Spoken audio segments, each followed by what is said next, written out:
Since antiquity, Mars has captivated human imagination.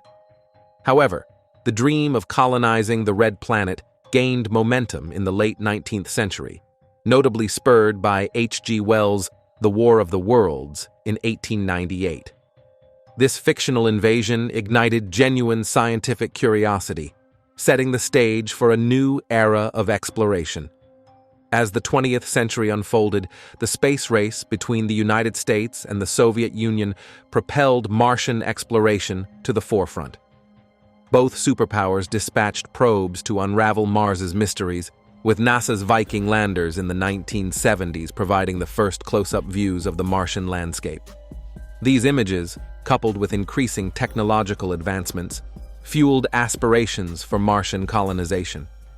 But why, after over half a century of technological strides and the emergence of private space enterprises like SpaceX, does Mars remain an elusive dream? What formidable obstacles hinder our march toward making Mars our second home?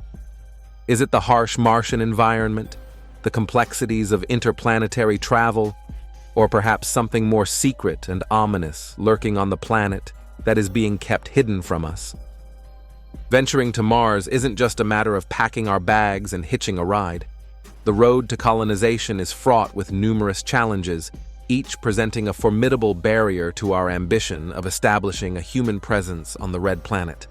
But before we continue, if you are fascinated by the incredible discoveries and spectacular wonders of the universe, be sure to subscribe to The Rocket to continue exploring the cosmos with us. First up, we've got the Martian atmosphere, thin as a wafer and loaded with carbon dioxide. Imagine trying to catch your breath with a straw in hand and a vacuum cleaner on full blast. That's your average Mars experience. With less than 1% of Earth's atmospheric pressure, taking a leisurely stroll without a highly sophisticated and expensive spacesuit isn't an option. Planting the seeds of colonization also means facing another challenge: oxygen. Without a whiff of the good stuff in the Martian air, growing our green buddies becomes a tall order.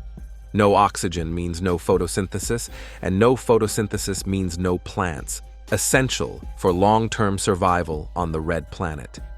Now let's talk protection, or lack thereof. The Martian atmosphere's thin veneer is about as effective as a paper umbrella in a hurricane when it comes to shielding us from cosmic rays and solar winds.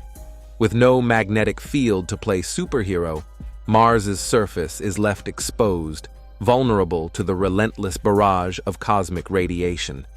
So, while the idea of Martian colonies might sound out of this world, the reality is a bit more breathless. If you thought that was rough, then wait till you hear about Mars' extreme temperatures.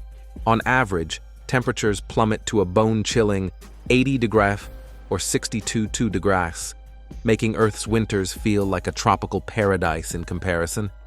But that's just the top of the iceberg, pun intended. Mars loves to keep us guessing, with temperatures that swing wildly depending on the time of day and your whereabouts on the planet. One moment, you're bundling up against the frigid cold, and the next, you're shedding layers faster than a rocket on launch day.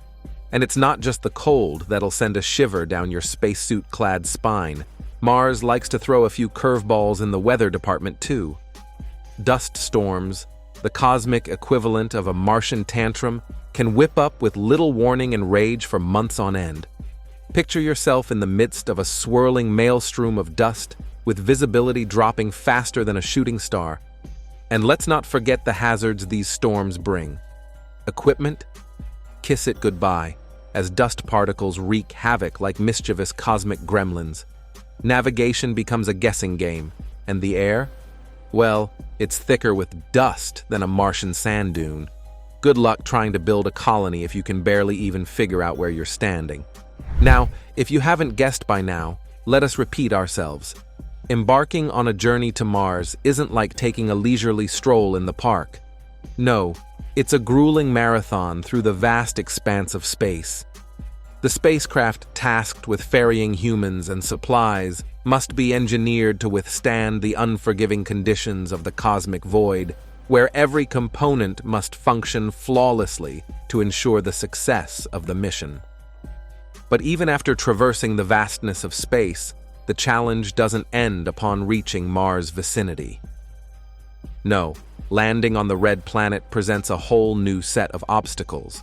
With its thin atmosphere offering little resistance and its rugged terrain resembling a cosmic obstacle course, touching down safely is akin to threading a needle in the midst of a raging storm. Here's the deal. When you're coming in hot to Earth, you've got a secret weapon, the atmosphere. It's like nature's airbag, slowing you down just enough for a smooth touchdown. But Mars? It's a different story. That thin, wispy atmosphere? It's about as useful as a feather in a tornado when it comes to slowing down a spacecraft hurtling towards Mars. Imagine you're hurtling toward Mars in a starship the size of a jumbo jet, packed to the brim with everything a team of intrepid astronauts needs to survive. But there's one problem. No airbag, no safety net. Just you, the Martian dust, and a whole lot of hope. Slowing down enough to land softly on Mars? It's the ultimate test of engineering ingenuity and cosmic finesse. The landing on Mars is no picnic. It's what they call the 7 minutes of terror, and for good reason. It's 7 heart-pounding minutes of intense anticipation as a rover hurtles through the Martian atmosphere, aiming for a pinpoint touchdown. And with communication delayed by 20 minutes each way, the tension is palpable. So while the allure of the red planet may be strong, let's not forget the gravity of the challenge that awaits us on its dusty surface. The journey to the moon is like a weekend getaway, a swift 3-day jaunt that remains consistent thanks to the moon's fixed distance from Earth. But Mars? That's a whole different story. Its distance from Earth is in a constant state of flux as we dance around the sun at different speeds. Sometimes we're close cosmic companions, other times we're distant celestial neighbors. And when we do align, the window for a 7-month journey opens just once every 26 months. Imagine hurtling through the void, halfway to Mars, with nothing but the vast expanse of space stretching out around you. Communication with Earth? Delayed by a whopping 10 minutes each way. In an emergency, those precious minutes could mean the difference between life and death. A stark reality underscored by the isolation of interplanetary travel. Consider the International Space Station, a mere 400 kilometers above Earth's surface. There, astronauts have a lifeline, a vacant ship ready for a swift return to Earth in case of trouble. But halfway to Mars? It's a different story. There is no safety net, no quick escape route, just the vastness of space and the indomitable spirit of human exploration. How can we even comprehend to build an entire space station and colony on a planet that is almost impossible to reach? Okay, so let's suppose that we have overcome all of those challenges and built the perfect spaceship, the perfect spacesuit, timed our journey to perfection, and made a safe landing on Mars. What then? How difficult is it to actually design and construct habitats capable of sustaining human life on Mars? Extremely difficult. We're talking about facing off against the red planet's unforgiving elements. Extreme temperatures, relentless radiation, and the occasional dust storm. It's enough to make even the most seasoned engineers break out in a cold sweat. The only positive here is building underground habitats. It's like digging for safety in a cosmic minefield. Take NASA's Mars Ice Home concept, for instance, which involves a dome-shaped structure fashioned from Martian soil and cloaked in ice, providing a snug shelter from the ravages of radiation. But even this innovative concept comes with its fair share of hurdles and question marks.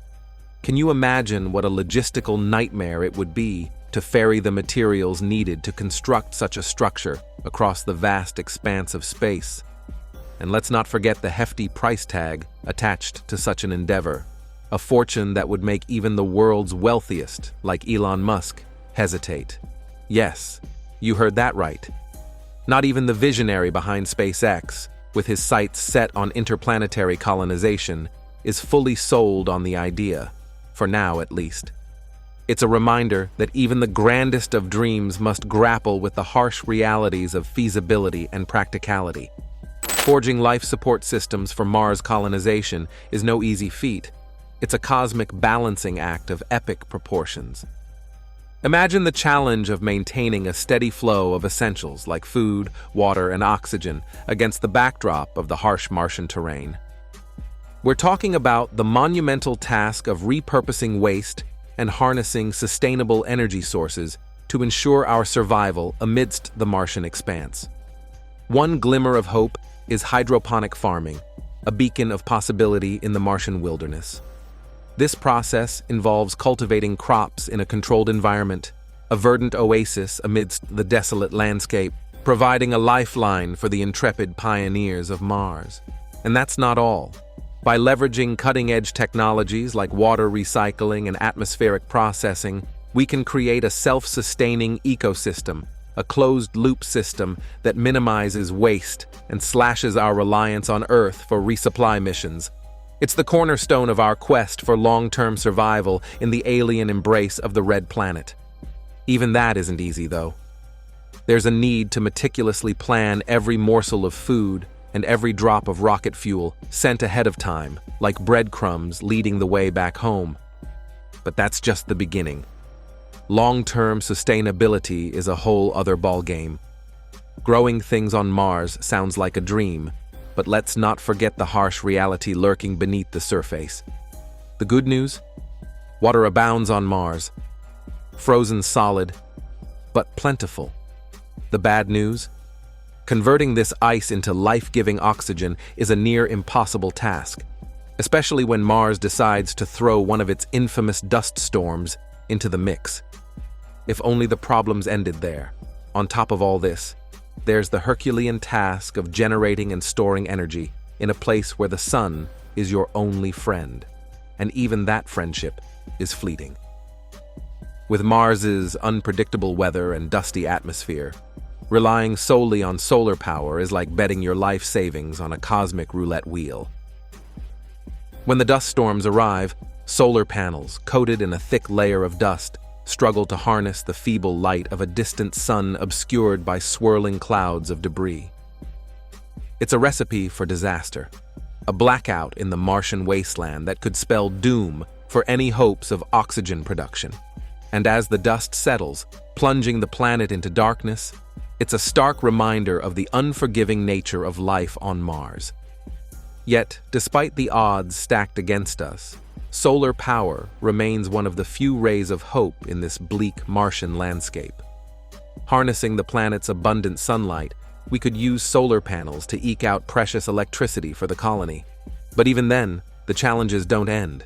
Storing that energy for use during the long Martian nights? It's like trying to catch moonbeams in a jar. So while the promise of solar power may shine bright, let's not forget the harsh realities of Martian colonization. The constant battle against the elements, the struggle for survival in an unforgiving wilderness. It's a reminder that even the grandest dreams must confront the harsh truths of reality. And finally, mental health.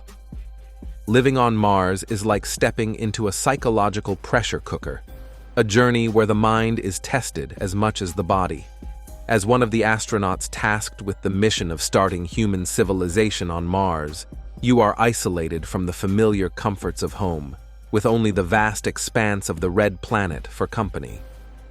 For humans, social connection is oxygen for the soul, and the prospect of being cut off from others for months on end is enough to send even the most resilient spirits into a tailspin. But wait, it gets even darker. Surviving the journey to Mars is just the beginning. Landing on the desolate Martian surface is like stepping into the heart of solitude itself. No friendly faces, no reassuring voices, just the cold embrace of isolation and the relentless march of time. And let's not forget about the psychological toll. No human in history has ever faced such profound loneliness, a void so vast that even the sight of Earth, our celestial companion, is nothing but a distant memory. Sure, we've tried to simulate the experience. From the Mars 500 experiment to countless psychological studies, we've glimpsed into the abyss of Martian solitude. But to grimly point out the obvious, there's no substitute for the real thing. No safety net, no friendly faces to come to your aid. Just you, the Martian dust, and the haunting echoes of your own thoughts. With each passing day, the dream of humanity setting foot on the red planet grows ever closer as SpaceX's Starship program keeps making leaps and bounds. Yet the question lingers in the air like a whisper in the void: how long until we make that giant leap?